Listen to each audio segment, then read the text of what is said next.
Hello and welcome to Qualitative 360 in Istanbul. I'm delighted to be joined by Peter Niegel. Peter, thank you very much for joining me. Do you want to first of all give a little introduction to yourself? Yes, my name is Peter Niegel. I'm from the Danish Broadcasting Corporation, which is a smaller version of the BBC in Denmark. I work mainly with radio, but also with social media and also with online things. A little bit about my paper. Yeah, well, I've heard some good things of your paper from people spilling out of the conference room, and I've heard that it's gone down well. So do you want to tell us a little bit about it?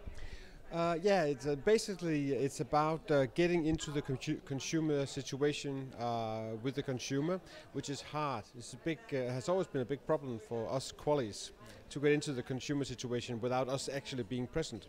So the paper is basically about how you can recruit agents to do the work for you. Okay. I would recruit your girlfriend to spy on you one morning. Yes. Great. For what are you listening to? Why are you listening to it? And why is the thing that you actually think that you like may not be the thing that you listen to for most of the time? So basically, it was the agent methodology, the use of agents to get closer to the customer was what I was talking about. And so is this specifically something for broadcasting, or can this be taken outside of that into wider industries?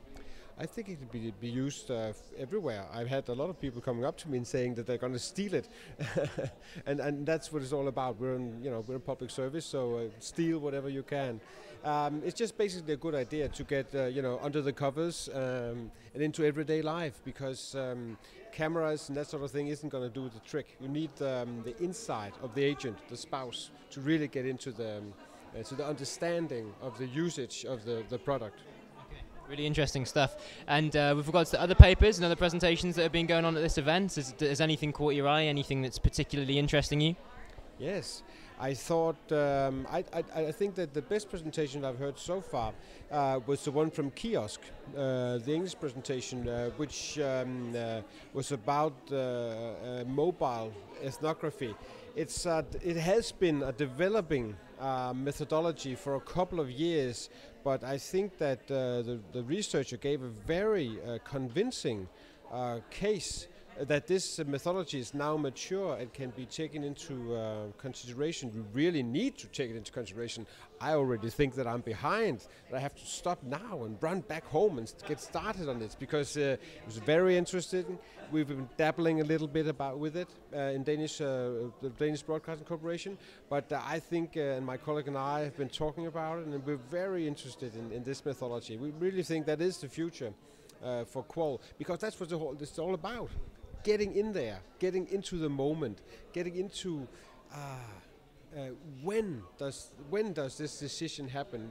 When does the consumer decide what to do, and what are the impacts? Why, how? All these things it's about getting closer to the customer, and I think this is one of the things that will enable us to do just that. Of course, younger demographics first. But let's start with the younger demographics, and then as time goes, I think it'll be something that we can use on anybody. Okay. And this kiosk presentation was, like you said, about getting into kind of areas that you might not be able to access before. Yeah. And it was northern Nigeria. Was that the example that it gave in the presentation? Well, that's maybe another part of it. That wasn't what caught my attention, but that is true, of course. Geographic problems and just basically geographically hard to access areas, but more importantly, getting into those subcultures, or getting into those areas in everyday life which you don't really access because it's covered in. I don't sound and look like a 16-year-old teenager. So being in the situation with a 16-year-old teenager, I would be the odd one out. But this is also another way of getting in there, and they share it with us. Sharing with us the daily, everyday experiences of their lives. Yeah, it's good. Peter, thank you very much for joining me, and I hope you enjoyed the rest of the presentation. Thanks for having me.